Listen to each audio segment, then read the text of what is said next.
Warm greetings to you all. Research Culture Society is a government-registered scientific research organization. Society is working for research community at the national and international level to impart quality and non-profitable services.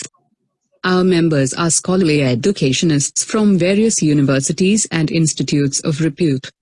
Here the faculties, research scholars and students interested in the area of research are given guidance and support in how their work can contribute to the betterment of our present and future generations. Research Culture Society is conducting conferences, seminars, symposiums, workshops, training and development programs on different themes. Society has organized nearly around 40 conferences, seminars, symposiums successfully at national and international level in association with different educational institutions and published selected research papers as journal special issues and book proceedings. Society is running international level referred, peer-reviewed journals with ISSN and books publication with ISBN. Educational institutions, colleges, universities are being welcomed for Memorandum of Understanding and collaboration to organize events.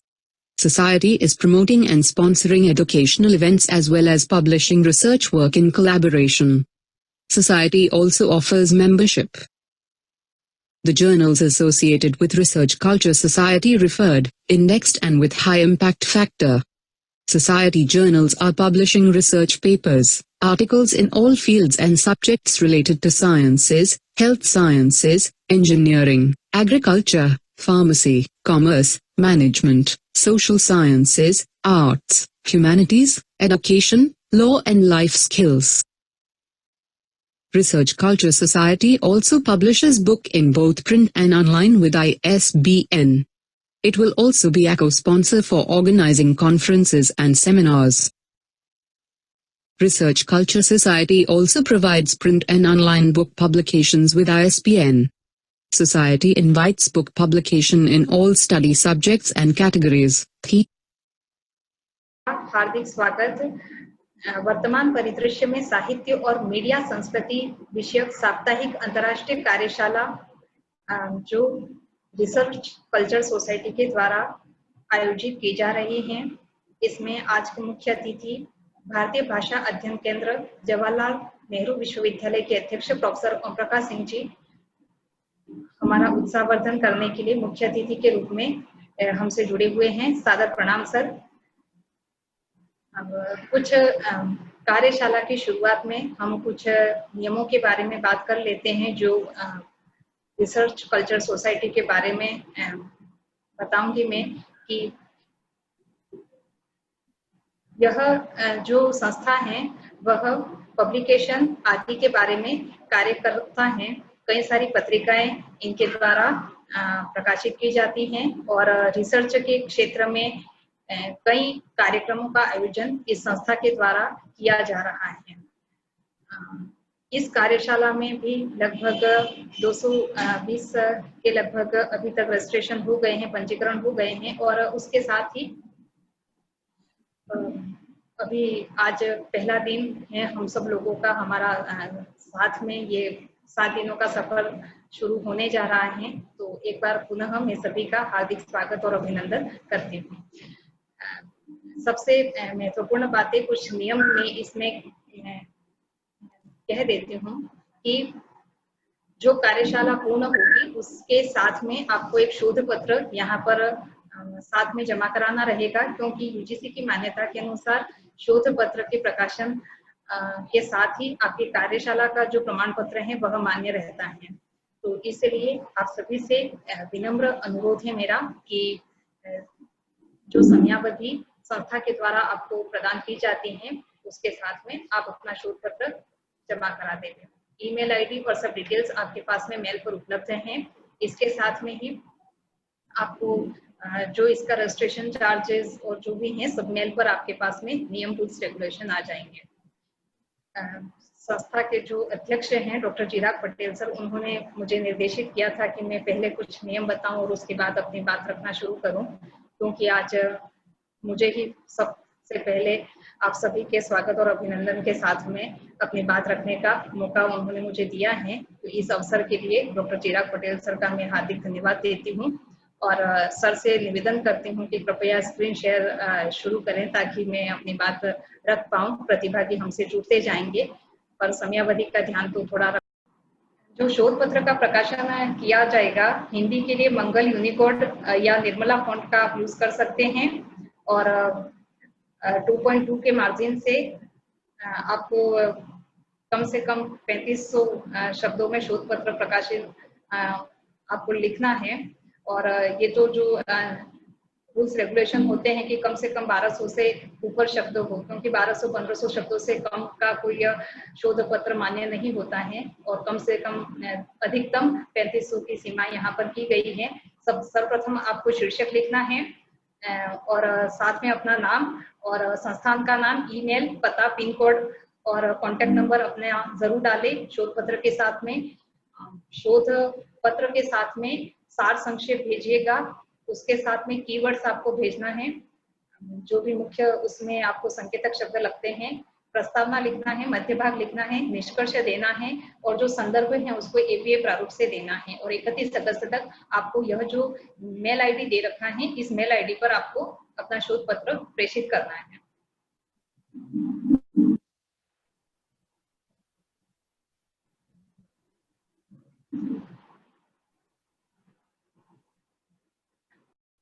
वर्तमान परिदृश्य में साहित्य और media संस्कृति विषयक अंतर्राष्ट्रीय कार्यशाला के प्रथम दिन साहित्य व पत्रकारिता के परिवर्तित मूल्यों पर हम बात कर रहे हैं। मैं राजस्थान से डॉक्टर विदुषी आमेटा आप सभी का स्वागत करती हूं और अपनी बात साहित्य और पत्रकारिता के परिवर्तित मूल्यों के संदर्भ में रखना चाहूंगी।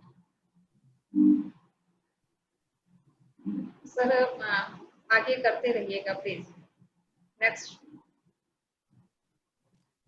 जब हम साहित्य व पत्रकारिता के परिवर्तित मूल्यों पर बात कर रहे हैं, साहित्य और पत्रकारिता के परिवर्तित मूल्य, यह जो शीर्षक है वह 3 आयामों में मुझे नजर आता है।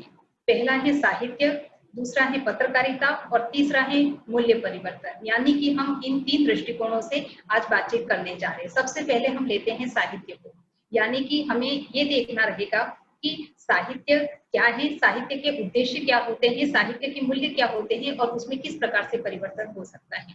इसी के साथ में हम बात करेंगे पत्रकारिता की। पत्रकारिता क्या है, पत्रकारिता का जो उद्देश्य है और पत्रकारिता के मूल्य क्या रहे हैं और वर्तमान में जब हम परिवर्तित मूल्यों की बात कर रहे हैं तो ये परिवर्तित मूल्य क्या है। तीसरी बात हम करेंगे जो मूल्यों का परिवर्तन है वह किन संदर्भों में है और मूल्यों का परिवर्तन कहाँ कहाँ पर किन क्षेत्रों में हमें नजर आ रहा है। इन सभी तीनों मुख्य आयामों को लेकर के आज इस सत्र में और इस व्याख्यान में हम चर्चा करेंगे। सबसे पहले हम बात करते हैं साहित्य की। जैसा कि कहा जाता है कि सहितस्य भावम साहित्य, कि साथ होने का भाव साहित्य है। चाहे हमारे साहित्य शास्त्री सहित का अर्थ शब्दों और अर्थ का सामंजस्य लगाते हैं, लेकिन एक सहित का अर्थ आपसी सहभाव भी है और इस आपसी सहभाव को उत्पन्न करने, आपसी सहभाव का निर्माण करने के लिए साहित्य लिखा जाता है और साहित्य रचा गया है आज तक। और साहित्य का यह मूल उद्देश्य भी होना चाहिए कि वह पूरे समाज को साथ में लेकर के और अनवरत गति से यात्रा करता रहे। दूसरा जो हम आयाम लेते हैं पत्रकारिता का, पत्रकारिता एक क्रांति के रूप में हमारे समाज में विद्यमान है, विद्यमान रही है, उसका अस्तित्व है और आगे भी यह रहेगी। फिर जब मूल्य परिवर्तन की बात होती है तो साहित्य और पत्रकारिता दोनों अलग अलग ध्रुवों पर स्थित हो जाते हैं। साहित्य में भी मूल्य हैं, पत्रकारिता में भी मूल्य हैं। हम साहित्य और पत्रकारिता के मूल्यों को एक दृष्टिकोण से देखते हैं और फिर धीरे धीरे कालांतर में उनके परिवर्तन की चर्चा करते हैं।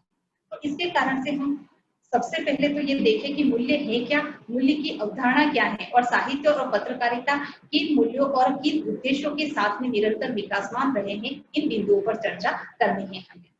तो हम बात करेंगे कि ये मूल्य क्या है। सर तीसरा स्लाइड प्लीज, नेक्स्ट। जब हम जीवन मूल्यों की बात करते हैं, जीवन मूल्य कई आयामों में नजर आएंगे, जैसे कि सामाजिक जीवन मूल्य है, राजनीतिक जीवन मूल्य है, सांस्कृतिक जीवन मूल्य है, मानवीय जीवन मूल्य है, नैतिक मूल्य है।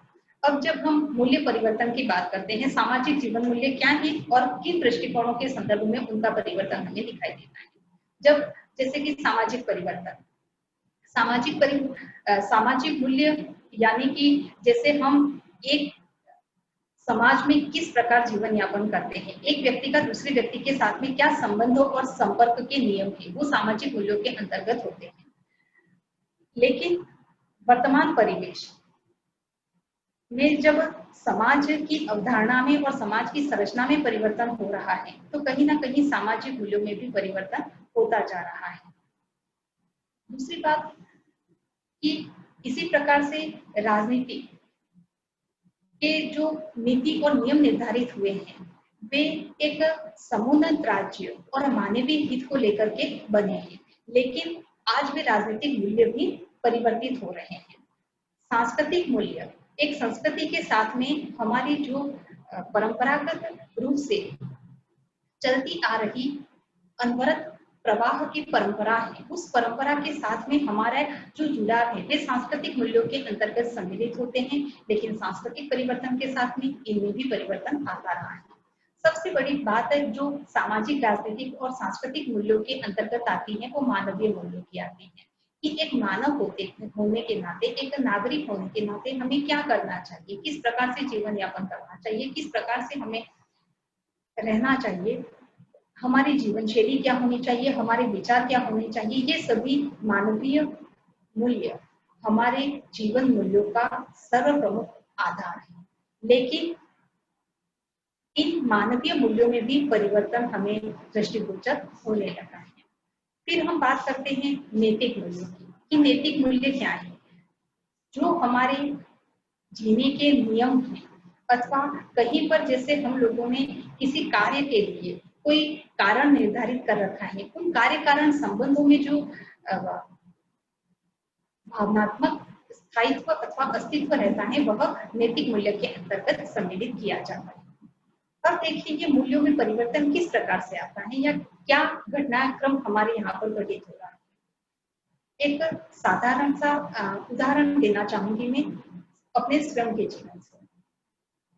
पहले जब हम किसी बालक को सिखाते थे तो उसे यह सिखाया जाता था कि यह आपका किसी भी नए व्यक्ति से मिला, यह आपका भाई है, यह आपका चाचा है, यह आपका ये है, यानी कि हम उसे किसी न किसी संबोधन के साथ, किसी न किसी रिश्ते का संबोधन दे करके हम उसका परिचय कराते थे।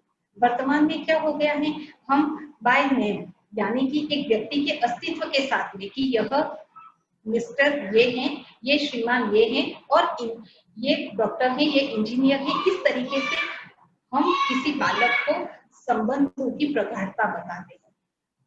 सबसे पहला यही से मूल्यों में परिवर्तन शुरू होता है कि हमारे जो संबंध हैं उनकी पहचान एक रिश्ते के आधार पर होनी चाहिए थी, एक अपनत्व और भावनात्मकता के आधार पर होनी चाहिए थी। वे रिश्ते, वे संबंध समाज में कमजोर पड़ते जा रहे हैं। इसके बाद हम क्या करते हैं, जैसे हम किसी बालक के अंदर प्रतिस्पर्धा की भावना के कारण से कहते हैं कि तुम्हें सबसे आगे रहना है। जब एक विद्यार्थी क्लास में पढ़ रहा होता है, एक बालक क्लास में कक्षा में पढ़ता है, उसको निरंतर कहा जाता है कि तुम्हें फर्स्ट आना है, सबसे आगे रहना है, तुम्हें टॉप करना है। तो यह जो टॉप करने की भावना है, यह जो सबसे आगे रहने की भावना है, प्रतिस्पर्धा तक सीमित रहे तो ठीक लगती है, लेकिन जब यह व्यक्ति के जीवन पर हावी होने लगती है, बालक के मन पर अधिकार जमाने लगती है और प्रतिस्पर्धा के साथ ईर्ष्या की भावनाएं उसके अंदर सम्मिलित हो जाती है, तो मूल्यों में परिवर्तन शुरू होता है। फिर जब हम मूल्यों के परिवर्तन की बात साहित्य और पत्रकारिता के संदर्भ में कर रहे हैं, तो हमें ये भी पता होना चाहिए कि इन दोनों विषयों को जोड़ने का, इन दोनों पक्षों को जोड़ने का कारण क्या रहा है, साहित्य और पत्रकारिता के मध्य संबंध क्या है। जैसा कि आप साहित्य के इतिहास से और पत्रकारिता के इतिहास से परिचित होंगे, साहित्य और पत्रकारिता पहले बहुत ही अधिक गूढ़ रूप से संयोजित और सम्मिलित और एक में थी। जो साहित्यकार होते थे वे पत्रकार होते थे, जो उत्कृष्ट पत्रकार और संपादक होते थे वे श्रेष्ठ दर्जे के साहित्यकार होते थे। यानी कि साहित्य और पत्रकारिता का कहीं ना कहीं एक अंतर संबंध रहा है, जिसके कारण साहित्य और पत्रकारिता परस्पर संबंधित रहे हैं।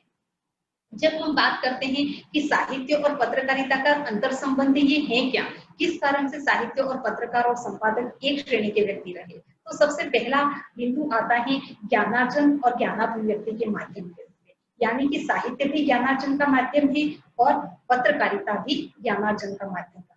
दोनों ही ज्ञान का अर्जन स्वयं भी करते हैं और ज्ञान की अभिव्यक्ति के भी माध्यम है।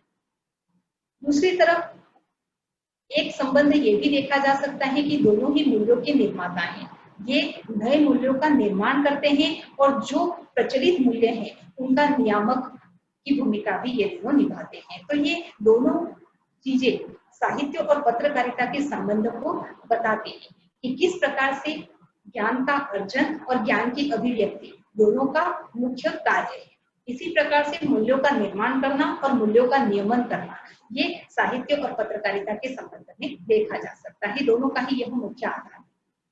इसके साथ में जब हम कहते हैं कि साहित्य तो रचनात्मक होता है, सृजनात्मक है और पत्रकारिता तो यथार्थ पर आधारित है, तो एक संबंध इसमें आपको ये भी मानना रहेगा कि पत्रकारिता का उद्देश्य केवल सूचना का संकलन करके प्रकाशन करना नहीं है। अगर सूचना का संकलन करके प्रकाशन करना ही पत्रकारिता का उद्देश्य होता तो पत्रकारिता कभी की समाप्त हो जाती, क्योंकि केवल सूचना को फैलाना, सूचनाओं का प्रसार करना ये पत्रकारिता का उद्देश्य नहीं है। सूचनाओं का संकलन करके प्रकाशन करके सूचनाओं की अभिव्यक्ति करके कहीं ना कहीं वह समाज को एक रोशनी देने का काम करता है, समाज को प्रभावित करने का कार्य पत्रकारिता ने किया है जिस प्रकार से साहित्य करता है। और यही पर साहित्य और पत्रकारिता का अंतर संबंध स्थापित हो जाता है।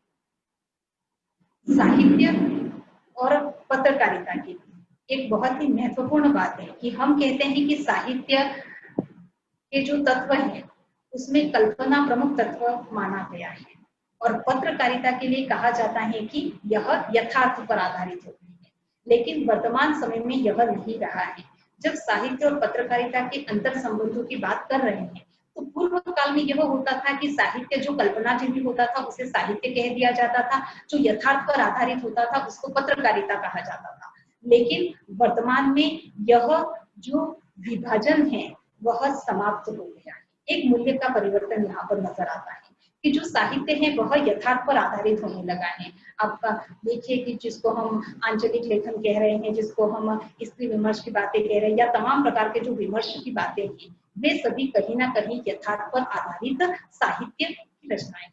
दूसरी तरफ हम जब कहते हैं कि पत्रकारिता कल्पनाजीवी हो रही है तो तमाम टीवी चैनल के आप इसमें उदाहरण दे सकते हो कि जितने भी टीवी चैनल्स हैं आज कहीं ना कहीं कल्पना पर आधारित मनगढ़ंत कहानियां बना करके सुनाते रहते हैं, जिसमें कहीं पर बेसिक प्रेत की बातें होती हैं। तो इस तरीके की जो खबरें पत्रकारिता में चल रही है, टीवी चैनलों के द्वारा प्रसारित की जा रही है, वो कल्पना जीविता ही है एक प्रकार की। और साहित्य और पत्रकारिता पुनः अंतर संबंधित हो जाते हैं। सबसे महत्वपूर्ण माध्यम जहां पर साहित्य और पत्रकारिता अपने संबंध को प्रस्तुत करते हैं वे लघु पत्रिकाएं हैं। लघु पत्रिकाएं किसी यथार्थ तथ्य पर वाद विवाद और संवाद का माध्यम होती है और जहां पर वाद विवाद संवाद होता है वहां पर चाहे कल्पना रहे अथवा ना रहे, एक रोचकता, एक सृजनात्मकता, एक रचनात्मकता का समावेश यथार्थ में हो जाता है। और लघु पत्रिकाओं की जो घटनाक्रमता है, लघु पत्रिकाओं के जो विवरण है, जो उनके रिपोर्ट हैं, जो उनके रेखांकन हैं, जो उनके फीचर्स हैं, वे कहीं ना कहीं साहित्य का स्पर्श करते हमें नजर आते हैं। और इसलिए हम कह सकते हैं कि साहित्य और पत्रकारिता का बहुत ही महत्वपूर्ण संबंध वर्तमान समय तक हमें नजर आता रहा है। जो पूर्व काल में था कि श्रेष्ठ साहित्यकार उत्कृष्ट संपादक होता था और उत्कृष्ट साहित्य का श्रेष्ठ संपादक और पत्रकारिता में भी महत्वपूर्ण भूमिका निभाता था। वह घटनाक्रम आज भी उसी प्रकार से वह परंपरा आज भी चली आ रही है। कहीं ना कहीं साहित्य और पत्रकारिता के संदर्भ को हमें नकारना नहीं चाहिए। नेक्स्ट सर, नेक्स्ट कीजिए प्लीज।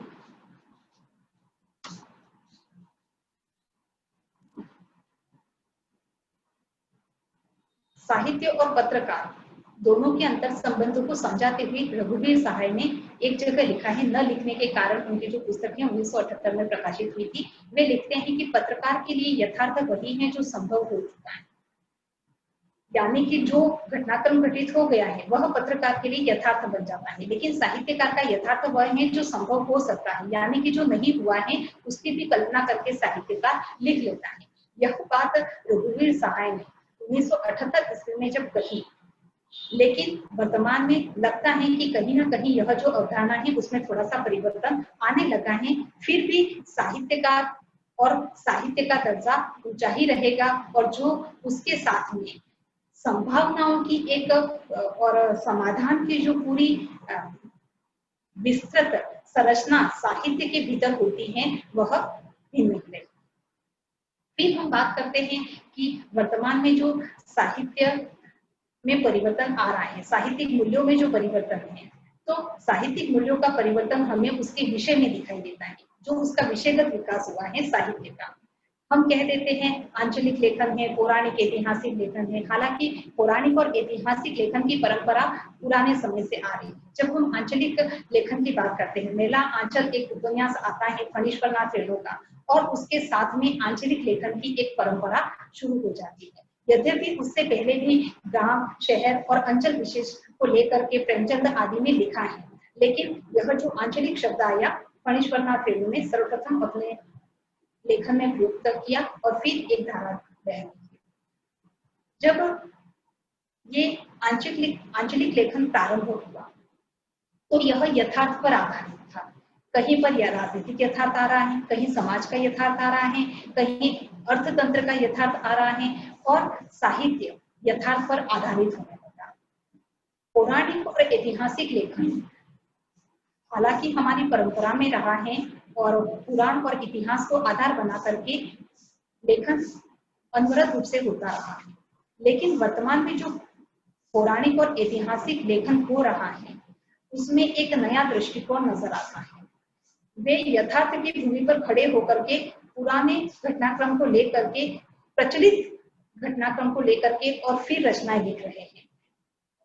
बिंदु यथार्थ वर्तमान युग के रहेंगे, तथ्य और विचार वर्तमान युग के रहेंगे और घटनाक्रम पौराणिक ऐतिहासिक रहता है। तो यह भी एक नया परिवर्तन हमें नजर आता है। इसी प्रकार से जब हम कहते हैं कि सामाजिक लेखन, तो साहित्य में जो सामाजिक लेखन आ रहा है वह समाज के यथार्थ को पूर्णतया अभिव्यक्ति देता है। इसमें अलग अलग प्रकार के विमर्शों का समावेश हो गया, जैसे कि स्त्री विमर्श हो गया, दलित विमर्श हो गया, आदिवासी विमर्श हो गया। तो यह जो विभिन्न प्रकार के विमर्श हैं वे सभी सामाजिक लेखन का एक प्रकार है। जब हम साहित्य की विविध विधाओं में विषयगत विकास की बात करते हैं तो कहीं ना कहीं यह जो विषयगत विकास है वह उपन्यासों में अधिक नजर आता है कि आपको सभी विषयों पर लिखे हुए आंचलिक उपन्यास मिल जाएंगे, पौराणिक ऐतिहासिक उपन्यास मिल जाएंगे, सामाजिक उपन्यास मिल जाएंगे, यानी कि उपन्यासों में यह अधिक दिखाई देता है। लेकिन ये चीजें कहीं ना कहीं कविता में भी है, कहीं ना कहीं ये सभी तमाम प्रकार की विषय को लेकर के कहानियां रची जा रही हैं। अगर कहीं निबंध, आत्मकथाएं अथवा जीवनी संस्मरण लिखे जा रहे हैं तो ये सभी विषय कहीं ना कहीं उनके भी केंद्र में होते हैं। लेकिन उपन्यास की एक बहुत ही वृहद रचना होती है, उसमें जीवन को प्रस्तुत करने के विविध आयाम और अवसर प्राप्त होते हैं। तो इस कारण से ये जो विषयगत विकास है वह हमें उपन्यासों में अधिक नजर आता है और इसी कारण से चर्चा का विषय बनता है। नहीं तो दलित विमर्श को लेकर के कई कविताएं लिखी जा रही हैं, स्त्री विमर्श को लेकर के कविताओं की तो खैर बाढ़ ही आई हुई है वर्तमान समय में, आदिवासी विमर्श को लेकर के रचनाएं हैं। तो कहीं ना कहीं हम कह सकते हैं कि विषयगत जो विकास साहित्य का वर्तमान समय में नजर आ रहा है, वह भी एक मूल्य परिवर्तन का तथ्य है। हमें उसको भी ध्यान में रखते हुए साहित्य के परिवर्तन को देखना होगा। जब हम इसी के समानांतर पत्रकारिता के मूल्यों में विषय को देखते हैं तो ये तमाम प्रकार के विषय आपको इसमें नजर नहीं आएंगे। न आपको कोई पौराणिक घटनाक्रम मिलेगा, न सामाजिक आंचलिक घटनाक्रम मिलेगा। पत्रकारिता जो घटना हुई है, जो समाचार बना है, उसी को अभिव्यक्ति दे देता है। लेकिन यह जो सारा तमाम प्रकार के विषय हैं, वे कहीं ना कहीं किसी न किसी घटनाक्रम को आधार बना करके लिखे जाते हैं। नेक्स्ट कीजिए प्लीज सर। देखिए, कुछ विषयों को लेकर के मैंने ये बात कही है, जैसे कि चमार की चाय, शोरा सिंह बेचैन का जो रचना है, बहुत ही प्रसिद्ध पुस्तक रही है उनको लेकर के। यह जो शोरा सिंह बेचैन की जो रचना हमें नजर आती है, चमार की चाय, दलित जीवन को अभिव्यक्ति देती है। हालांकि जूठन जो आत्मकथा लिखी गई उसके बाद दलित विमर्श पर बहुत अधिक चर्चा हुई है।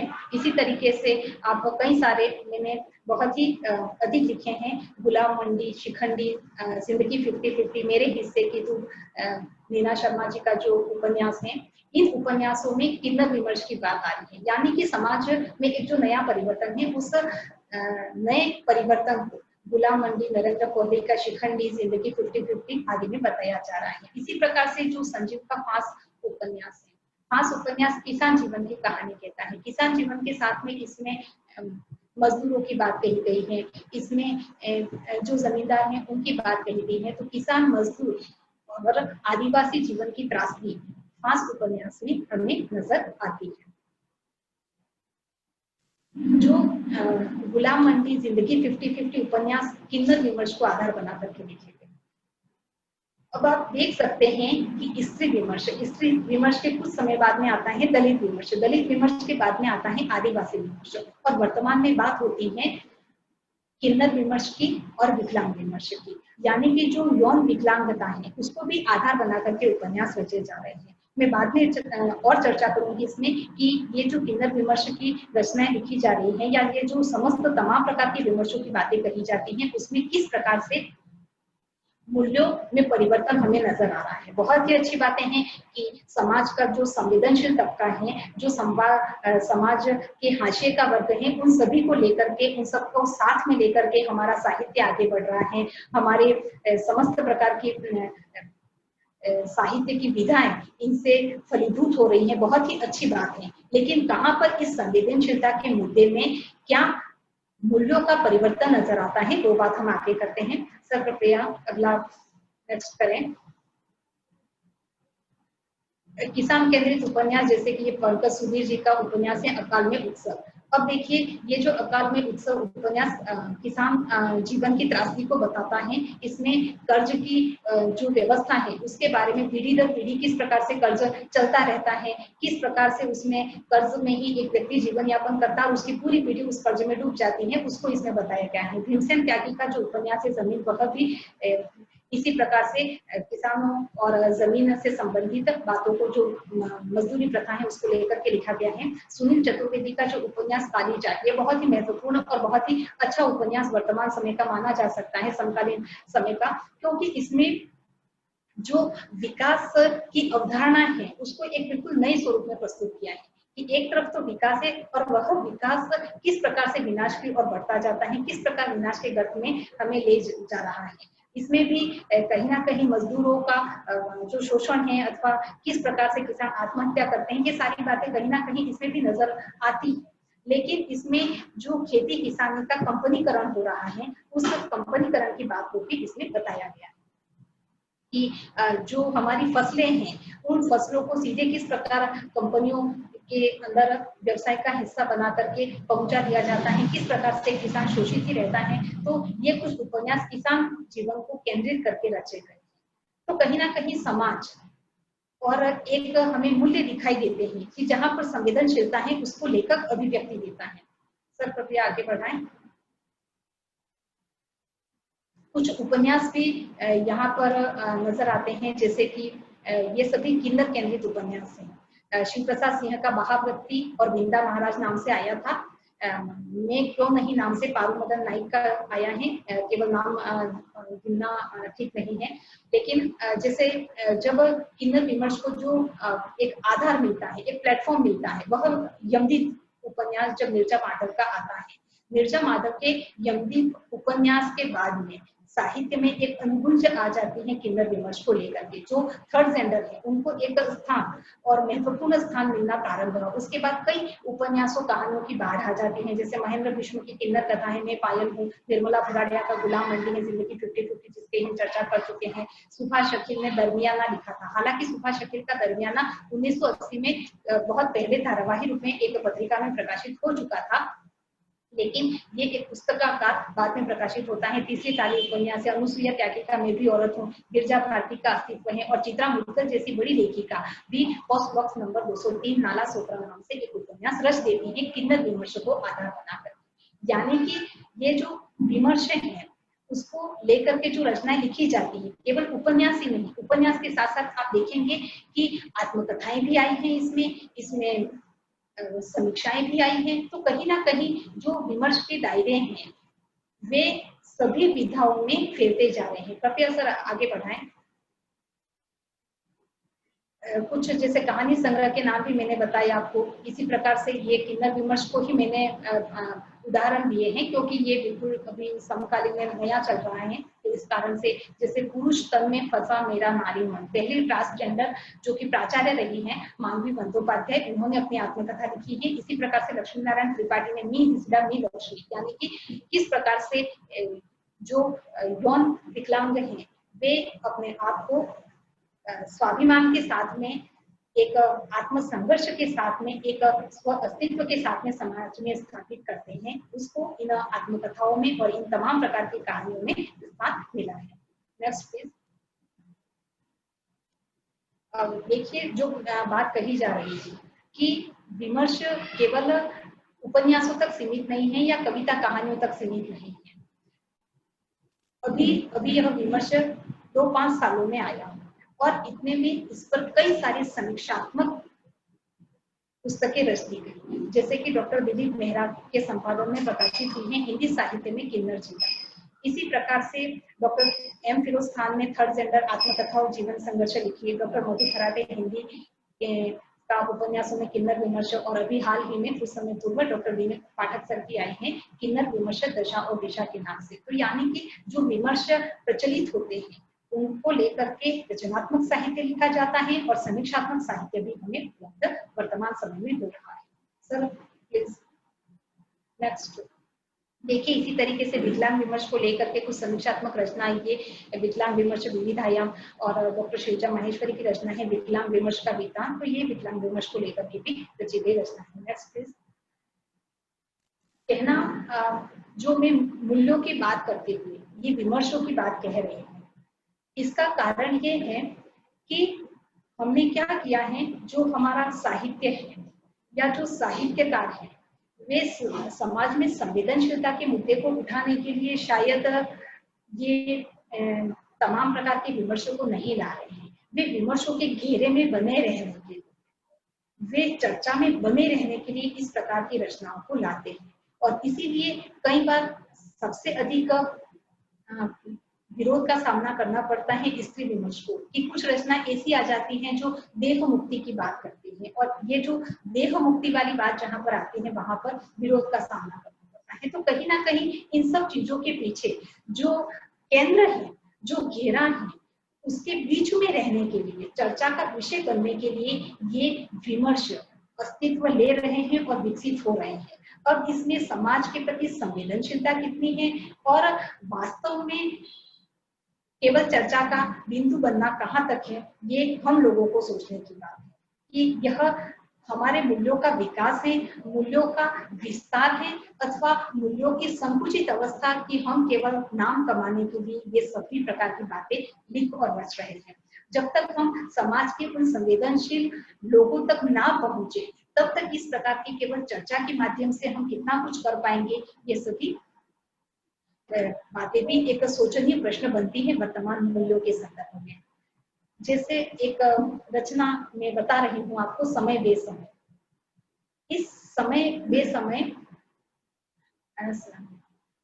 नाम की जो रचना है, यानी कि समय तो एक ही है, लेकिन वर्तमान का समय बेसमय भी हो गया है। किस प्रकार से, एडिथ सिटवेल की एक कविता के माध्यम से मैं बताऊंगी। जीवित अंधे और दृष्टा मूल्य। देखो वर्तमान स्थिति क्या है कि मूल्यों का अवमूल्यन किस प्रकार से है। जीवित अंधे, जो हम जीवित हैं वे सभी हम अंधे हैं। न हम राजनीति में क्या हो रहा है उसको देख रहे हैं, न हम ये देखते हैं कि हमारे समाज में क्या हो रहा है, न हम हमारी आसपास की परिस्थितियों को देखते हैं। जो हम जीवित हैं वे तो अंधे हैं और दृष्टा होते, और जो दृष्टा हैं, जो देख रहे हैं, वे मुर्दों के समान, यानी कि उनके जीवन में कोई हलचल नहीं है, न वे कुछ हलचल करना चाहते। एक साथ पड़े हुए हैं जैसे प्रेम। और इस समाज में वर्तमान समय में जो जीवित हैं वे अंधे होकर के, और जो दृष्टा हैं वे मुर्दे होकर के इस तरह एक साथ रहते हैं जैसे दोनों में बहुत ही अधिक प्रेम भाव है।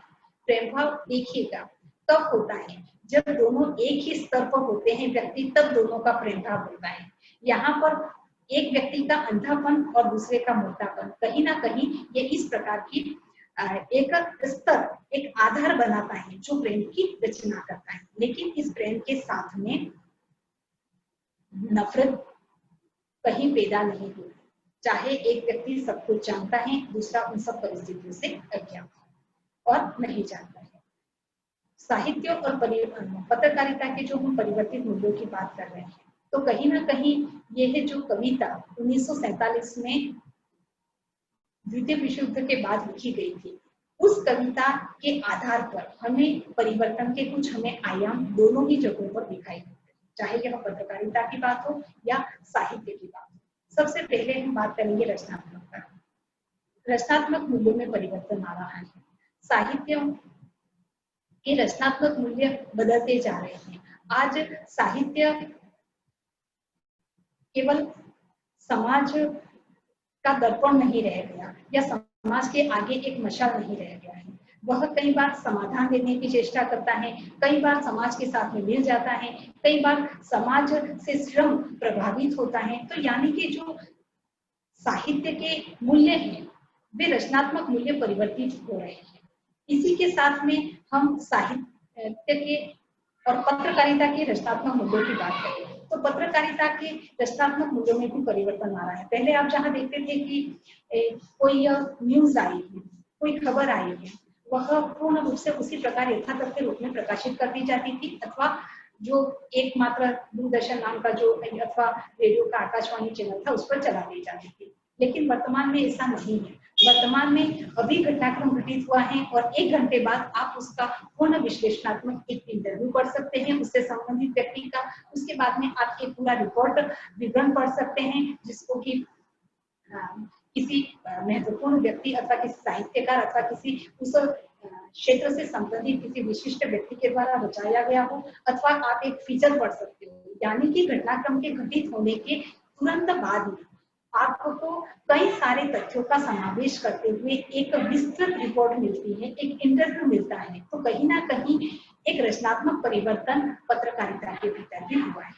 इसी प्रकार से दोनों ने नए सौंदर्य मूल्यों की तलाश की। ये नए सौंदर्य मूल्य भाषागत स्तर पर भी है और भावगत स्तर पर भी। पहले जहां पत्रकारिता राष्ट्र प्रेम को आधार बनाती रही अथवा समाज में जो कुप्रथाएं प्रचलित थी उनका विरोध करने के लिए, रीति जो बुरी रीतियां थी उनका विरोध करने में, इस प्रकार के मूल्यों के साथ में पत्रकारिता चला करती थी। लेकिन वर्तमान में यह नहीं है। वर्तमान में है कि हम कितना सबसे आगे रहे, कितना हम सबसे पहले बताएं और कितने अधिक सौंदर्य के साथ में बताएं, कितने अधिक भव्यता के साथ में प्रस्तुत करें, कितनी अधिक कल्पना की शैता के साथ प्रस्तुत करें। तो कहीं ना कहीं नए सौंदर्य मूल्यों का समावेश पत्रकारिता में धीरे धीरे होता जा रहा है। और इसी प्रकार से हमारी जो साहित्य है उसमें भी तमाम प्रकार के विमर्शों के साथ में नए सौंदर्य मूल्य आते जा रहे हैं। जब से श्रीधर पाठक लिखते हैं स्वच्छंदतावादी कविता का प्रारंभ करते हैं, जिस प्रकार से द्विवेदी युग शुरू होता है, भारतीय युग के बाद में छायावाद आता है, क्रमिक रूप से प्रगतिवादी प्रयोगशीलता आती है, तो कहीं ना कहीं साहित्य में धीरे धीरे नए मूल्य गढ़ते गए हैं। और अंके ने तो कह ही दिया है कि ये उपमान मेले हो गए, कि उपमान मेले हो गए हैं और अब हमें नए मूल्यों की तलाश करनी चाहिए, चाहे वह भावगत स्तर पर है चाहे भाषागत स्तर पर। फिर हमें प्रयोगशीलता भी नजर आती है। साहित्य में जब प्रयोगशीलता की बात करते हैं तो विषय के स्तर पर तो नए नए प्रयोग होते रहेंगे, शैलियों के स्तर पर भी आपको कई सारे प्रयोग नजर आ जाएंगे। कई सारे उपन्यास हैं जो कि डायरी शैली में लिखे गए, जैसे कि शेखर एक जीवनी उपन्यास। हम नहीं पता लगा सकते हैं कि यह आत्मकथा है अथवा उपन्यास है, और इस पर चर्चा होती रहती है। आत्मकथात्मक उपन्यास कह देते हैं उसको हम। इसी प्रकार से वर्तमान समय में कुछ उपन्यास डायरी शैली के आधार पर रचे जा रहे हैं, फ्लैशबैक शैली का उसमें प्रयोग हो जाता है। तो कहीं ना कहीं डायरी शैली, आत्मकथा शैली, संस्मरणात्मक शैली, ये सभी उपन्यासों के अंदर आ गई है। और विशेष करके जो कथेतर विधाएं रही हैं, वे सभी कथेतर विधाएं आपस में मिल रही है और वे उपन्यास के माध्यम से, कहानियों के माध्यम से अभिव्यक्ति पाती है। तो कथेतर विधाओं का आपस में एक में हो जाना कथा साहित्य के साथ में, यह भी एक प्रयोगशीलता का एक प्रारूप है।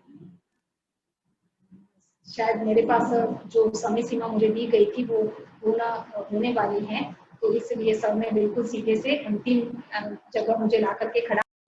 60 नहीं बैठ पाती थी। जैविक विकास के नियमों के अनुसार जैसे जिन पक्षियों के पंख काम नहीं आते वे दिनों दिन उड़ने की क्षमता खोते जाते हैं। यानी कि वर्तमान समय में जो मूल्यों का अवमूल्यन हो रहा है उसका कारण क्या है कि इतिहास में बहुत सारे मूल्य थे, परंपरा से हमें कई सारी चीजें प्राप्त हुई और धीरे धीरे इन मूल्यों का इतना अधिक विस्तारित स्वरूप हमारे सामने आ गया कि वे सभी सूत्र रूप में आपस में उलझन में आ गए और इन दूसरों के द्वारा थोपे हुए मूल्यों का हमारी अंतरात्मा पे जोर नहीं चल रहा था। यानी कि मनुष्य क्या चाहता है, सच्चाई के साथ रहना चाहता है, मनुष्य अपनी यथार्थ स्थिति में रहना चाहता है। हम कह सकते हैं कि मनुष्य का जो मन होता है वह बहुत ही छोटा और बहुत छोटी अभिलाषाओं से पूर्ण होता है। तो हमारी अंतरात्मा तो बहुत कम में प्राप्त हो जाती है, लेकिन जो इतिहास से हमें प्राप्त हुआ, इतिहास बुरा रहा ये नहीं कह सकते, लेकिन जो मूल्य हमें मिले हैं वे मूल्य इतने अधिक व्यापक परिवेश से और इतने अधिक विस्तारित और इतने उलझे रूप में हमारे सामने हैं कि वे हमारी अंतरात्मा को प्रभावित करने की पुरजोर कोशिश करते हैं, लेकिन प्रभावित नहीं कर पाते। अब देखिए, इसको भी जैविक विकास के साथ में समझाते हैं डॉक्टर धर्मवीर भारती कि क्या होता है कि जैसे कोई पक्षी है, अगर उसका कोई पंख वह काम में नहीं लेता है, अगर वो जानबूझ करके नहीं उड़ता है, तो उस पक्षी के पंख उड़ने की क्षमता खो देते हैं, छोटे हो जाते हैं, नाम मात्र के रह जाते हैं। इसी प्रकार हमारे मनुष्य के शरीर में है कि अगर हमारे शरीर का कोई अंग काम नहीं करे तो कहीं ना धीरे धीरे करके उस अंग को आप देख लेंगे कि या तो वो अशक्त हो जाएगा या फिर विलुप्ति के कगार पर पहुंच जाता है। लेकिन यह जो मन की भावनाएं हैं वे भी वैसी ही होती है। शुक्ल जी ने भी कहा है एक जगह कि अगर किसी भाव की अभिव्यक्ति नहीं होती है तो वह भाव अवरुद्ध हो जाता है।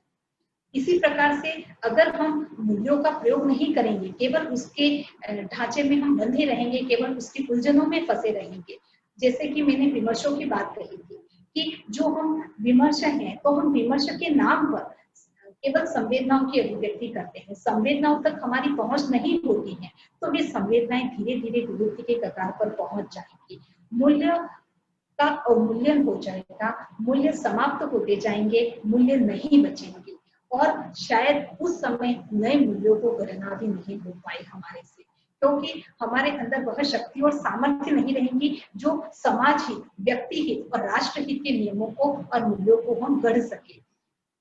इस कारण से धर्मवीर भारती आगे कहते हैं कि यह अंतरात्मा केवल कुछ अव्यावहारिक, अंतर्मुखी स्वप्नदर्शियों का मानसिक उद्वेग बनकर रह जाएगी। यानी कि यह केवल वाग विलास होगा, केवल मानसिक उद्वेग होगा जिसका बाह्य यथार्थ से कोई मेल नहीं बैठ पाता है। हमारी संवेदनाएं और यथार्थ दोनों जब तक आपस में नहीं जुड़ेंगे तब तक मूल्यों की सारी चर्चा करना, मूल्यों पर बात करना व्यर्थ हो जाएगा, जब तक व्यक्ति के स्वयं भावनाओं में सुधार नहीं आता है, व्यक्ति की अंतरात्मा में कोई परिवर्तन नहीं होता है, जब तक ये मूल्य व्यक्ति की अंतरात्मा को प्रभावित नहीं कर पाए, तब तक मूल्यों की बात कहना, चाहे वे मूल्य परिवर्तन की बात करे, चाहे मूल्यों के अस्तित्व की बात करे, चाहे मूल्यों की विद्यमानता की बात करे, महत्वहीन है।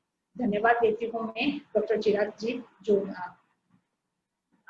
रिसर्च सोसाइटी के अध्यक्ष हैं, कि आपने मुझे मौका दिया, और आप सभी लोगों का धन्यवाद कि आप लोगों ने मुझे इतने समय से सुना। सभी का बहुत बहुत धन्यवाद। अगर कोई प्रश्न है आपके मन में और अगर आप कुछ करना चाहें तो प्रस्तुत हूँ। को संपादित करना आपका बहुत ही महत्वपूर्ण काम, साहित्य के क्षेत्र में आपका योगदान है, और हम जब भी आपको सुनते हैं हमारे ज्ञान में बहुत अधिक अभिवृद्धि होती रहती है। बहुत ही आदर और सम्मान के साथ में आदरणीय प्रोफेसर ओम प्रकाश सिंह जी को आमंत्रित करती हूँ कि वे अपना वक्तव्य प्रदान करें। धन्यवाद। कार्यशाला के आयोजक मंडल, कार्यशाला से जुड़े हुए प्रतिभागी, आप सबको मेरा नमस्कार। मित्रों, अभी मैं सुन रहा था डॉक्टर विदुषी को, जिस वैदुष्यपूर्ण ढंग से इन्होंने हमारे सामने साहित्य और पत्रकारिता को प्रस्तुत किया, उसमें से बहुत कुछ ऐसी चीजें जिनके बारे में मैं बात करना चाहता था वो बात हो गई। अब उनके बारे में मेरा बात करना एक तरह से पृष्ठपेषण होगा, विषय को दोहराना होगा। मैं विषय को दोहराऊंगा नहीं। हमारे सामने जब यह विषय आया कि वर्तमान परिदृश्य में साहित्य और मीडिया संस्कृति, मुझे थोड़ी उलझन हुई। उलझन इसलिए हुई कि जिस वर्तमान परिदृश्य की हम बात कर रहे हैं, यह वर्तमान परिदृश्य कहां से कहां तक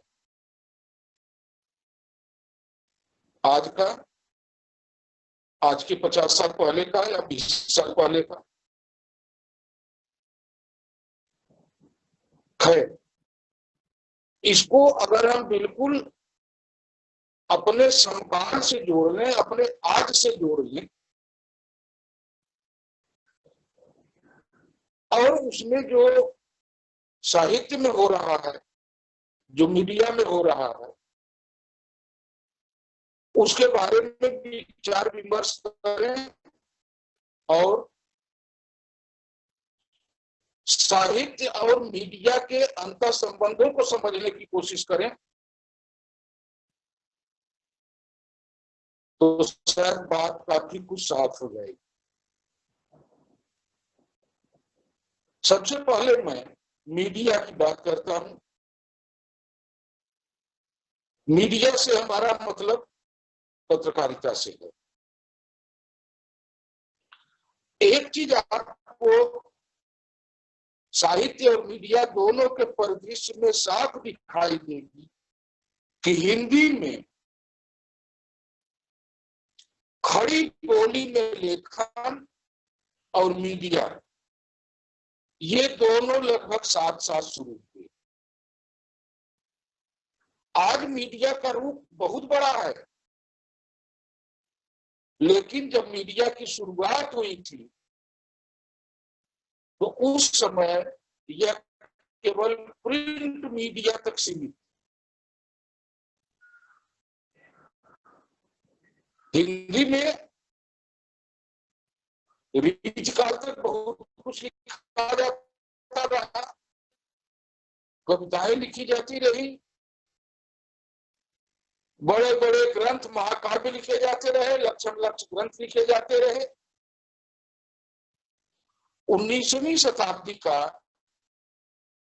मध्यकाल एक ऐसा समय है जहां आकर के आपके साहित्य का ढर्रा बदल जाता है और मीडिया की जिम्मेदारी बढ़ जाती है।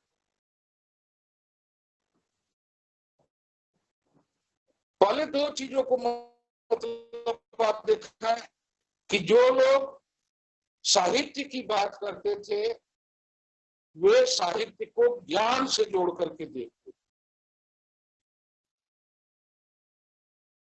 और जो लोग मीडिया की बात करते थे वे मीडिया को संचार से जोड़कर देखते।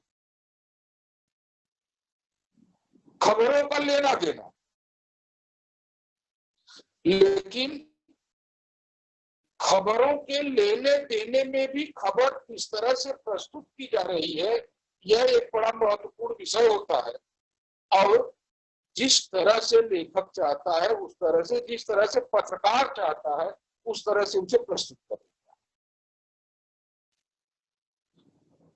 अभी बात हो रही थी, विदुषी ने बात किया तमाम रचनाओं के बारे में और विस्तार से उन्होंने बताया कि किस तरह से हम अपने समकाल को तमाम विमर्शों में रख करके जी गए।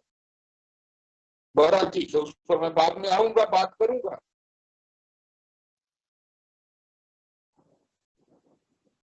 कल्पना की भी इन्होंने बात की और जहां कहीं भी साहित्य होगा वहां कल्पना जरूर होगी, यथार्थ भी होगा और जहां पत्रकारिता होगी वहां यथार्थ कुछ अधिक होगा। यह जरूर है कि यथार्थ को प्रस्तुत करने का तरीका अलग अलग अपना करके हम यथार्थ को धुंधला करेंगे।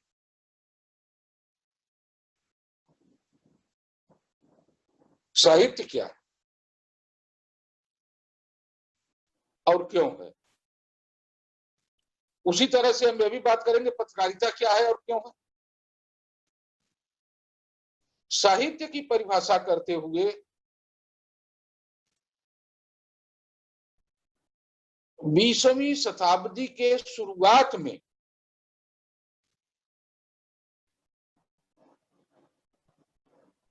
जो मत हमारे सामने आए या जिन शब्दों से साहित्य को परिभाषित किया गया, यह कहा गया कि साहित्य समाज का दर्पण है।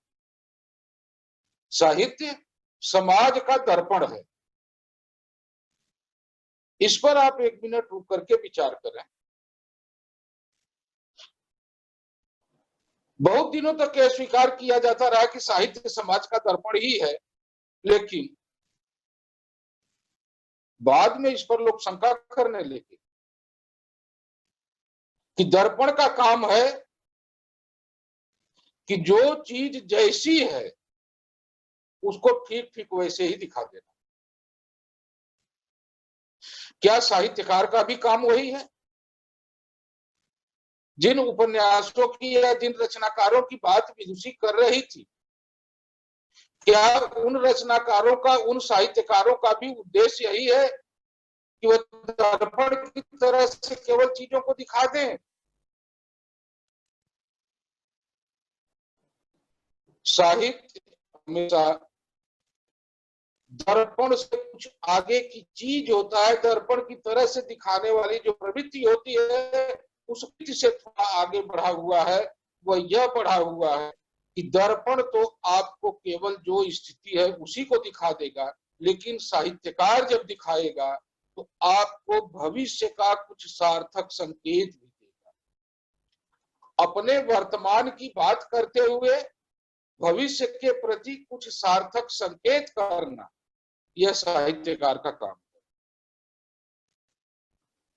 दूसरी चीज जो अभी उभर करके आई वह यह कि हम साहित्य के माध्यम से अपने यथार्थ की बात करते हैं। इस अपने यथार्थ की बात करने में मुझे भी थोड़ी सी इस पर मैं कुछ प्रश्न लगाना चाहता हूं। यथार्थ क्या है क्या यथार्थ? प्रेमचंद यथार्थवादी रचनाकार है, सबसे बड़े यथार्थवाद है और अपने यथार्थवाद को उन्होंने भी हमारा जो यथार्थ वह आदर्शोन्मुखी यथार्थ है। दो दृष्टियों से हम विचार करना चाहेंगे कि रचना तो बाई प्रोडक्ट होती है, साहित्यकार ने, रचनाकार ने समाज को जिस तरह से देखा या किसी चीज को जिस तरह से देखा, जैसा अनुभव किया, अपने मस्तिष्क में जिस तरह से उसकी छवि बैठाई, उसी के अनुरूप उसने उसको भाषा दिया, स्वर दिया।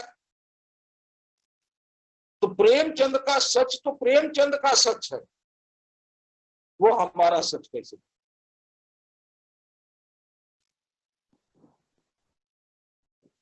इसका भी जवाब प्रेमचंद के यहां ही था।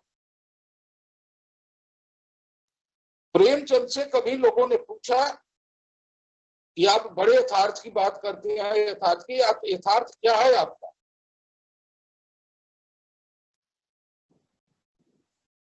तो उन्होंने कहा मैं तो अपने यथार्थ को आदर्शोन्मुख यथार्थ का नाम दे चुका हूं, फिर भी यथार्थ को अगर समझना है तो मैं आपको यथार्थ समझाऊंगा समय आने पर।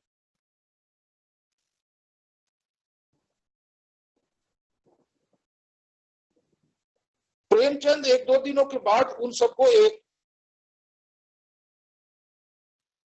पोखरी, तालाब, गड्ढा, जो भी आपके यहां कहा जाता हो, उसके पास ले गए। पानी भरा हुआ था, तालाब में पानी के ऊपर काई थी, फफूद था, हरी हरी काई जो आ जाती है, फफूद आ जाता है। प्रेमचंद ने वहां दिखाया, कहा कि देखिए इस तरह से जब आप तालाब को ऊपर से ऊपर ऊपर देखेंगे तो इसमें आपको फफूद और गंदगी नजर आएगी, लेकिन जरा इस फफूद और गंदगी को साफ कर दीजिए तो आप देखेंगे कि निर्मल जल का सोता भी भीतर मौजूद है। तो हमारा यथार्थ जो भीतर मौजूद है वह है कि जिसको गंदगी ने आच्छादित कर लिया है वह है। साहित्यकार का काम है कि हमारे समाज, राष्ट्र, देश, जहां कहीं भी मैल की परतें जम गई हैं, मैल की परतों को साफ करके एक अच्छे भविष्य का संकेत दे। दर्पण की तरह केवल दिखाने का काम साहित्य न करे, बल्कि साहित्य उससे भी आगे बढ़ करके अपने समय को, अपने काल को, अपने काल की विसंगतियों को, अपने काल की अच्छाइयों को लोगों के सामने रखे। शुरू में जब मैंने बात की अभी आप लोगों से, यह हमारी पत्रकारिता और खड़ी बोली हिंदी का साहित्य, ये दोनों जो हिंदी भाषा और हिंदी साहित्य में बात की जाती है कि आधुनिक काल, उस आधुनिक काल की देन है। जाहिर है कि उस समय देश परतंत्र था, हम उपनिवेशवादी शासन के नीचे दबे हुए थे, और वैसी स्थिति में आप देखेंगे कि उस समय के जितने भी मशहूर और प्रसिद्ध साहित्यकार हैं वे सब बड़े पत्रकार भी हैं।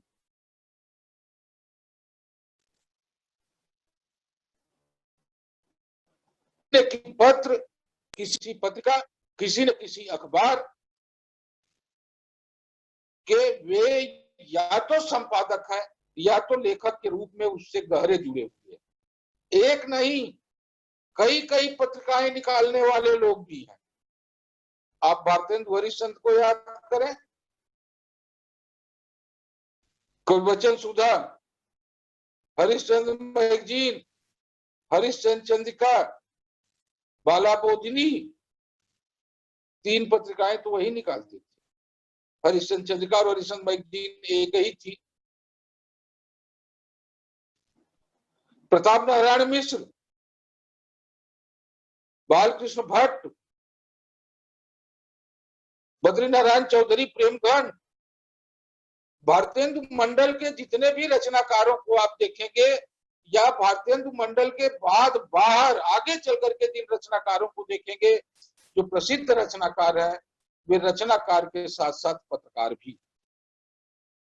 तो पत्रकारिता और साहित्य,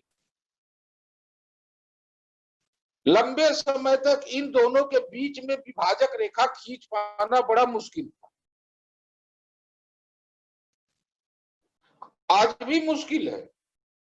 अंतर केवल इतना है कि तब पत्रकारिता के लिए हमारे पास तमाम आयाम नहीं थे, पत्रकारिता के तमाम आयाम नहीं थे, पत्रकारिता के तमाम रूप नहीं थे। अब पत्रकारिता के तमाम रूप, जैसे मैंने आपसे बताया कुछ समय हमारे पास केवल प्रिंट मीडिया था, और प्रिंट मीडिया में अखबार, पत्रिकाएं, ये दोनों चीजें थी। मित्रों, ये जो संचार होता है और जहां तक अपने भावों की, अपने विचारों की या किसी खास खबर के संचार की जरूरत होती है, तो वहां तो हम संकेतों से भी काम कर लेते या कुछ निश्चित चिन्हों के माध्यम से कर लेते। आप रेड क्रॉस को देख लें, कुछ नहीं तो आप 1857 की क्रांति को देख लें कि उस समय 1857 की क्रांति में किस तरह से रोटी और कमल के फूल को प्रतीक के रूप में इस्तेमाल किया।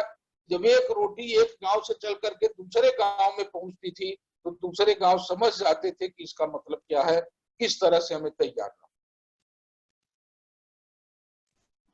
यह जरूर था कि यह जो प्रिंट मीडिया हमारे यहाँ रही, यह प्रिंट मीडिया एक लंबे समय तक, आप देखा है, आप हिंदी साहित्य में आकर के छायावाद का भी जो काल है या महावीर प्रसाद द्विवेदी का जो समय है, उस समय तक देखें तो हर साहित्यकार पत्रकार है और पत्रकार के रूप में उसकी दोहरी जिम्मेदारी है। समयानुकूल साहित्य की रचना करना, उसे अपनी पत्रिकाओं के माध्यम से लोगों तक पहुंचाना और देश दशा से लोगों को परिचित कराना। देश दशा से परिचय कराने के क्रम में साहित्यिक रचनाएं भी काम आती थी। उन साहित्यिक रचनाओं के अलावा पत्रकारों के, संपादकों के मत भी उसमें प्रकाशित होते। यहां तक तो हम प्रिंट मीडिया में रहे। प्रिंट मीडिया के बाद अगर आप देखेंगे तो मीडिया को बढ़ाने में आकाशवाणी का बहुत बड़ा योगदान, रेडियो का।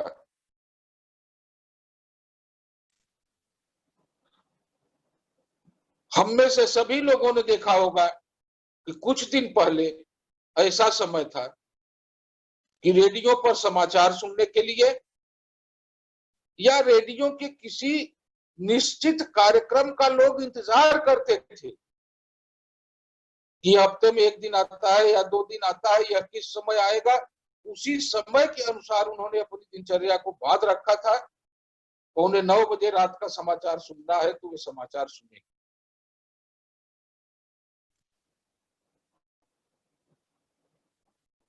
ये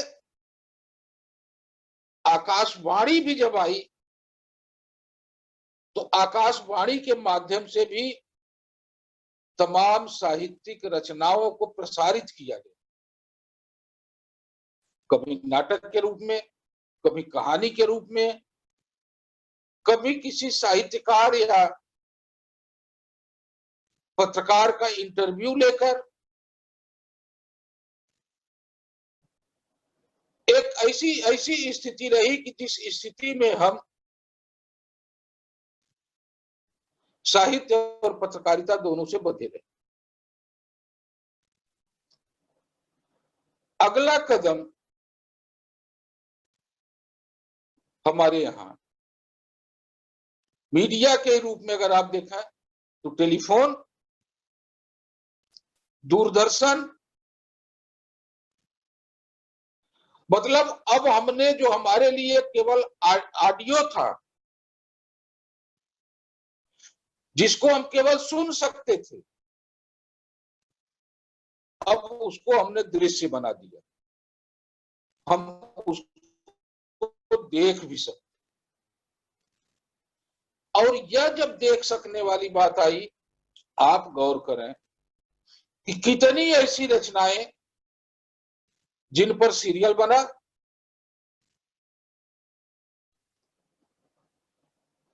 कितनी ऐसी रचनाएं जिन पर फिल्म बनी, पहले से बनती आ रही थी सिनेमा,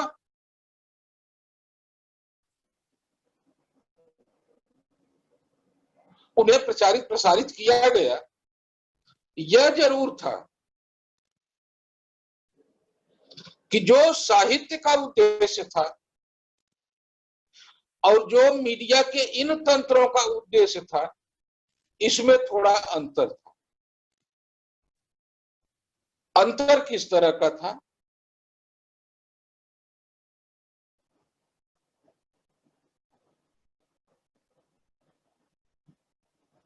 विदुषी मानव मूल्यों की बात कर रही थी। साहित्य ने हमेशा मानव मूल्यों का दामन थामे रखा, उसे छोड़ा नहीं। उसकी एक बड़ी खूबी थी कि वह मूल्यों को नहीं छोड़ सकता, और अगर मूल्यों को छोड़ देता है तो साहित्य साहित्य नहीं रह जाता, वह साहित्य के स्तर से नीचे गिर जाता है, साहित्य के पद से नीचे कर दिया।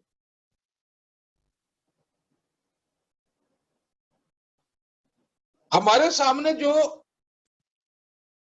संचार के माध्यम आए, सिनेमा आया या दूरदर्शन आया, इसमें और साहित्य में एक अंतर आ गया कि कोई रचना जब वो सिनेमा बन रही है तो रचनाकार का उद्देश्य उस रचना में जिस तत्व को स्थापित करना था, हो सकता है सिनेमा बनाने में वह तत्व ही गायब हो। ऐसा कई रचनाकारों के साथ हुआ।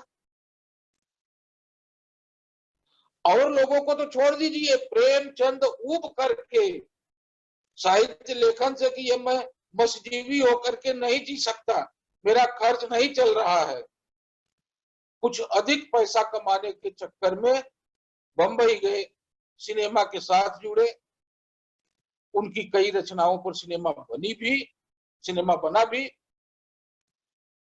लेकिन अपने रचनाओं की जो गति और दुर्गति सिनेमा बनने में प्रेमचंद ने देखा, वह छोड़ छाड़ करके भाग आए बनारस। विवाद भी हुआ लंबा कि हमारी रचना का मूल तत्व ही इसमें से गायब हो जा रहा है, रचना नहीं रह रही है। वह इसलिए क्योंकि सिनेमा के सामने तो मनोरंजन, बॉक्स ऑफिस पर उसका हिट होना, उसके माध्यम से कमाना, ये तमाम चीजें जुड़ती चली गई। और आप देखेंगे उस समय प्रेमचंद भी गए, पांडे बेचन शर्मा उग्र भी गए, या और कई रचनाकार भी गए,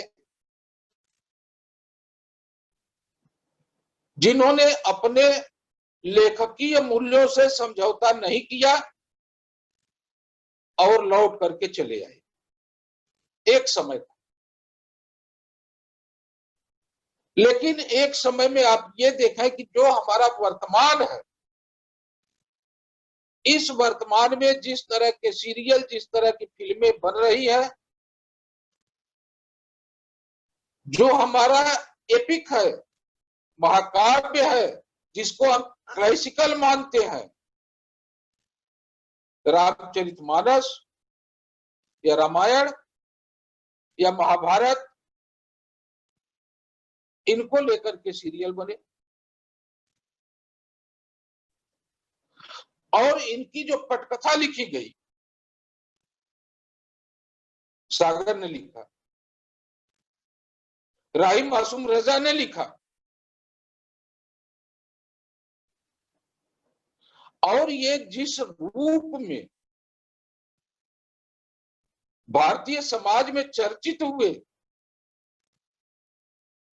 जिस तरह से राम कथा और महाभारत की कथा को आम जनता तक पहुंचा दिया गया, वह हमारे संचार साधनों का एक बड़ा योगदान कहा जाए। कमलेश्वर और राही मासूम रजा हमारे दो बड़े रचनाकारों ने साहित्य के लिए जितना सृजा, उससे कुछ कम तो नहीं कर सकते, उसके बराबर का योग उनका मीडिया में भी रहा, संचार तंत्र में भी रहा। खैर,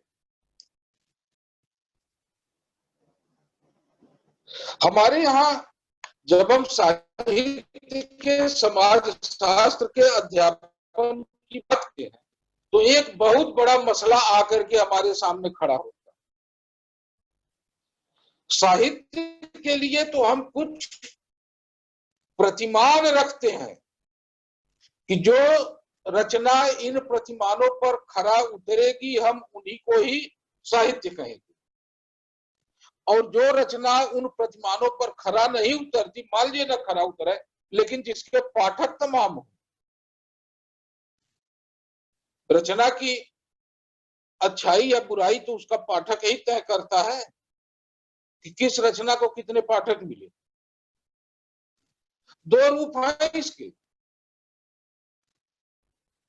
आज आप देखा तो भारतवर्ष में प्रेमचंद के बहुत पाठक हैं, लेकिन जरा आप विचार करें, गुलशन नंदा,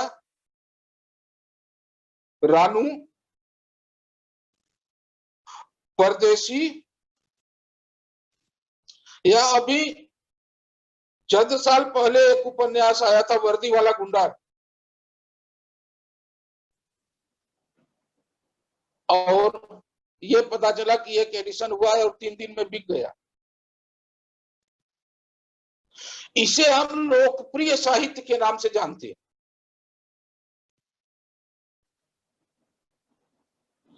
अब आप यह देखिए कि साहित्य की रचनाओं पर कितनी फिल्में बनी है और कितनी फिल्में लोकप्रिय साहित्य पर बनी। उन फिल्मों में कौन सा मूल्य दिया गया, समाज को कौन सी दिशा दी गई, ये सारी चीजें हमें देखना पड़ेगा, याद रखना पड़ेगा, या उसको हम एनालाइज करेंगे, तब हमें यह लगेगा कि जो मीडिया के हिस्से हैं, वे हिस्से हमारे लिए कितने उपयोगी होते जा रहे हैं, कितने अनुपयोगी होते जा रहे हैं। कुछ और चीजें हैं। हमारे पूर्व वक्ता ने ऐतिहासिक रचनाओं की, पौराणिक रचनाओं की, उनके इयत्ता की, उनके आइडेंटिटी की, उनके अर्थवत्ता की और उनके सार्थकता की बात की। ये बड़ा मुश्किल प्रश्न है। ये जो हमारे ऐतिहासिक पौराणिक उपन्यास है, ऐतिहासिक पौराणिक चरित्र है, या उनसे जुड़ी हुई जो कथाएं हैं, जो हमारे मिथक है, वह चाहे राम कथा हो, कृष्ण की कथा हो, या कोई हमारा उपनिषद हो या और हमारे फैले हुए मिथक हो, हम इनका उपयोग अपने वर्तमान के लिए कैसे कर सकते हैं, साहित्यकार के लिए यह आवश्यक होता है।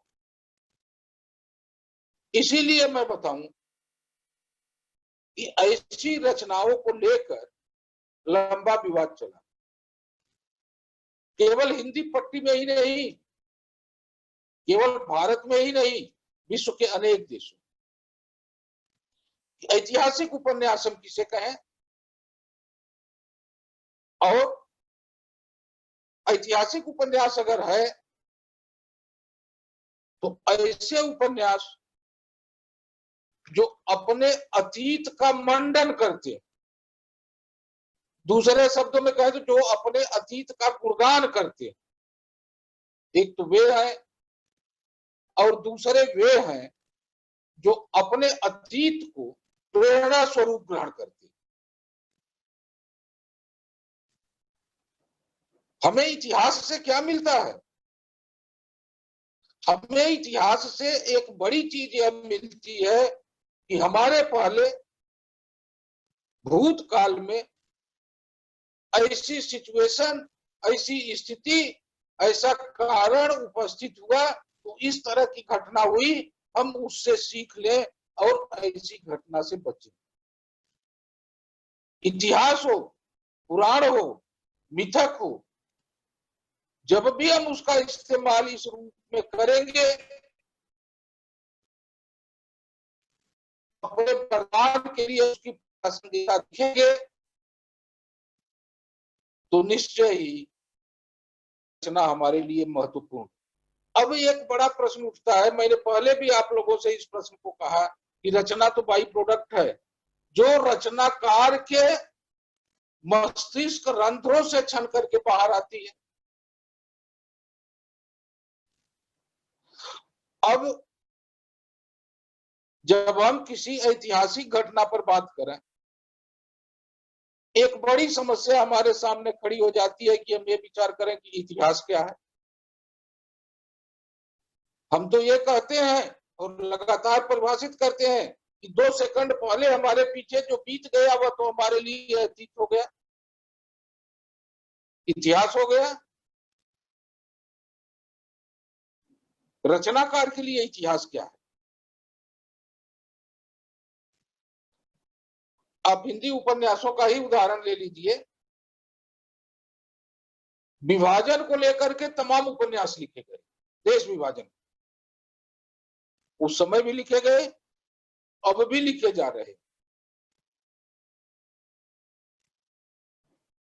झूठा सच, तमस, या इस तरह की और रचनाएं, काला जल, सूखा बरगद, आधा गांव, आप क्यों नहीं इनको ऐतिहासिक कहते? ये तो ऐतिहासिक उपन्यास नहीं कहे जाते। तो हमारे यहाँ कई देशों ने, कई देशों के विद्वानों ने अलग अलग अपनी राय रखी।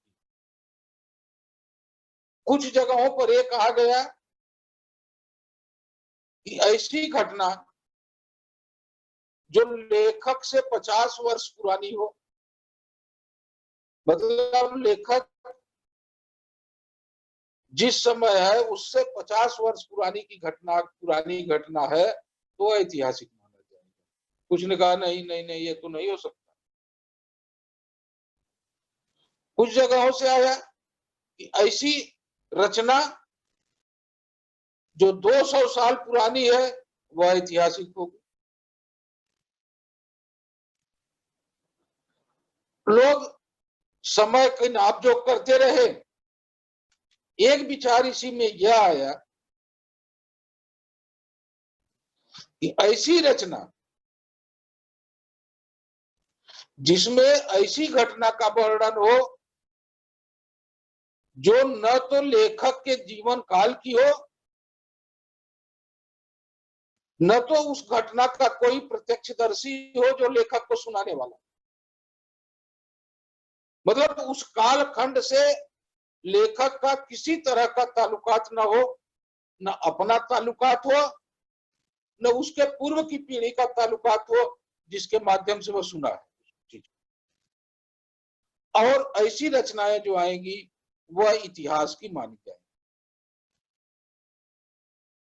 इसीलिए आप देखेंगे कि हमारे यहाँ 1857 को लेकर के जो उपन्यास लिखे गए वो ऐतिहासिक माने जाते। दो तीन और बातें हैं, बातें तो बहुत हैं, लेकिन जैसे मानवीय मूल्य की बात आई। अब ये मानवीय मूल्य कौन सा निगेटिव होगा, कौन सा पॉजिटिव होगा, इसका निर्धारण करना बहुत कठिन। वही मूल्य जो एक समाज के लिए शाश्वत होते हैं, हो सकता है दूसरे समाज के लिए शाश्वत न हो। सब एसेंशियल्स नहीं होते। तमाम चीजों को लेकर के हमने अपना प्रतिमान बना रखा है। बहादुरी को लेकर के हमने अपना प्रतिमान बनाया है, शौर्य को लेकर के हमने अपना प्रतिमान बनाया है, सौंदर्य को लेकर के हमने अपना प्रतिमान बनाया है। आप सोचिए कि क्या ये प्रतिमान, हमारे बनाए हुए प्रतिमान सर्वकालिक हैं? विचार करिए कि आपने जिन सौंदर्य के जिन प्रतिमानों को बनाया, अगर उन्हीं प्रतिमानों को हम साउथ अफ्रीका में रख दें तो क्या दशा हो।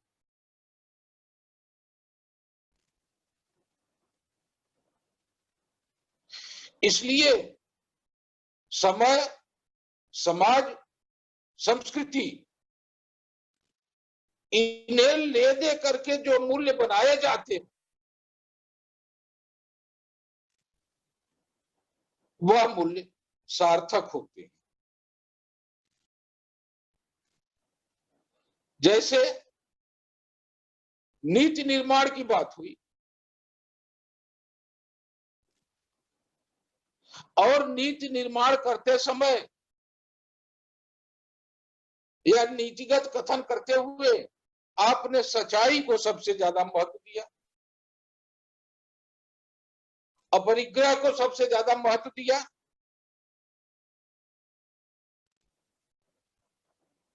आप देखिए कि आपका समाज सच्चाई के साथ या अपरिग्रह के साथ कितना चल रहा, कितना हमारा साहित्य उसमें सहयोग कर रहा है, कितना हमारी मीडिया उसमें सहयोग कर रही है।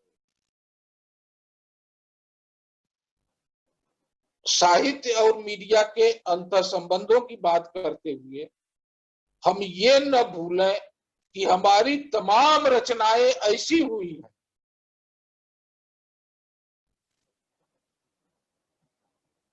जो मीडिया की देन है।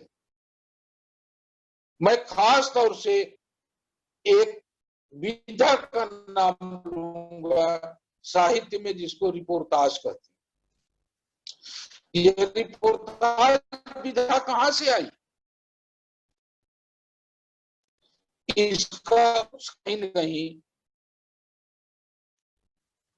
मीडिया में मौजूद था। जो रपट लिखी जाती थी, उसी रपट को अपनी आंखों से देख करके, रपट स्थल को अपनी आंखों से देख करके साहित्यकार जब उसमें साहित्य के गुणों का समावेश करके रचना करता है तो वह रिपोर्टाज बन जाता है। रेणु के महिला आंचल की बात हो रही थी। रेणु के ऋण जल धन जल को पढ़िए, जिसमें रिपोर्टाज संकलित है उनके।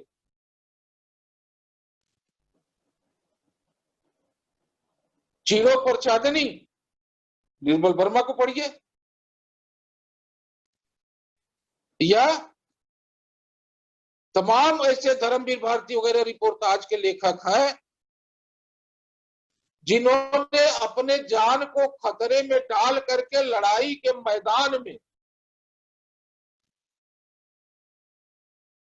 या बाढ़ में डूबे हुए जगह को पूरा देखकर उसमें रहकर फिर अपनी रचना का उन्होंने आधार बनाया।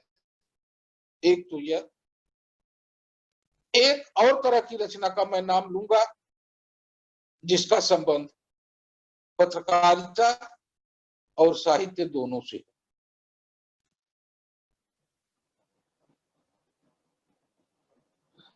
आंखों देखा गदर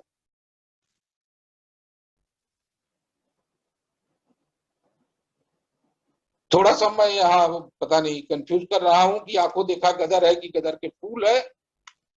ये अमृतलाल नागर की रचना है।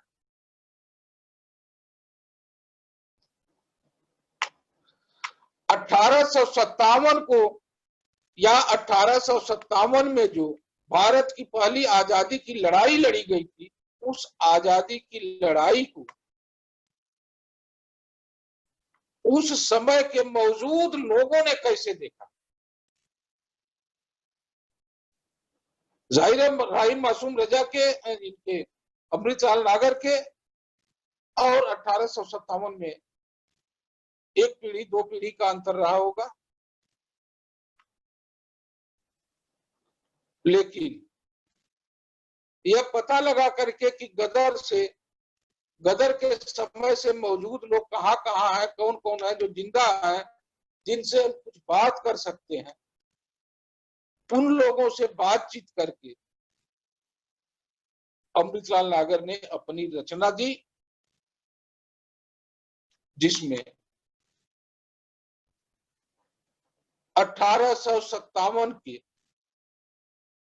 तमाम ऐसे तत्व मौजूद हैं जो कि हमसे अनछुए रह गए थे, अनदेखे रह गए थे।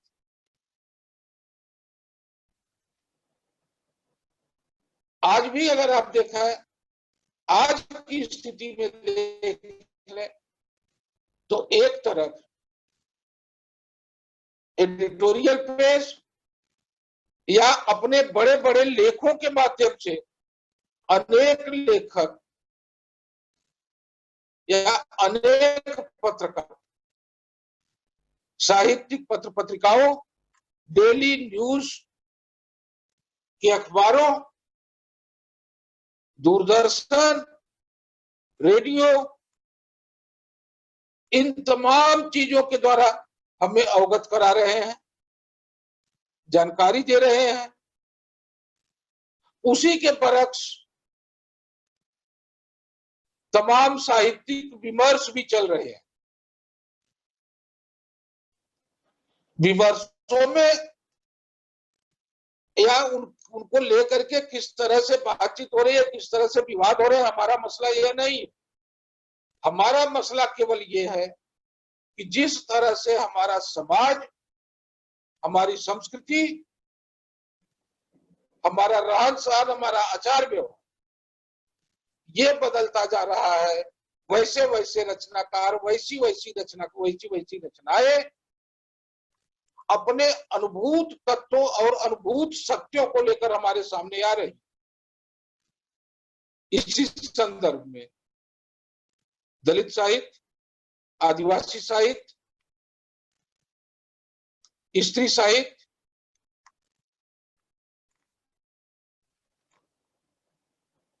अब कुछ लोग किन्नर साहित्य कहते हैं और कुछ लोग बड़ा विरोध इसका कर रहे हैं कि थर्ड जेंडर का साहित्य किन्नर साहित्य नहीं है। किन्नर तो हिमाचल प्रदेश की एक जगह, आप इनको थर्ड जेंडर का नाम दीजिए, हिजड़े का नाम दीजिए, जो भी देना है वो दीजिए। लेकिन मैं ये जोर देकर के कहना चाहूंगा कि उस समय की वही रचनाएं या उस प्रसंग को लेकर के वही रचनाएं महत्वपूर्ण हो रही है जिन रचनाओं में मीडिया का तत्व मौजूद। मित्रों, कहना मैं यह चाहता हूं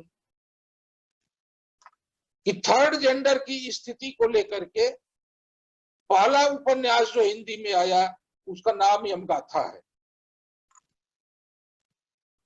और यमगाथा की लेखिका है नीरजा माधव, सारनाथ की रहने वाली। और बनारस में जो हिजड़ों की बस्ती है, जहां लोग जाते नहीं, यमुना नदी के किनारे हुकूलगंज नाम की जगह है, नीरजा माधव ने कई महीने उसमें टहल टहल कर बिताया। देखती रही, वे समझती रही वहां की चीजों को, और देखने समझने के बाद वह रचना उनकी सामने आई, जिसमें उस समाज की तमाम असंगतियां, विसंगतियां या उस समाज के सामने हम किस तरह से आड़े आ रहे हैं, इन सब चीजों को लेकर के उन्होंने उपन्यास लिखा और चर्चित हुआ। बाद में और कई उपन्यास आए, नाला सुपाड़ा वगैरह, जो काफी चर्चित।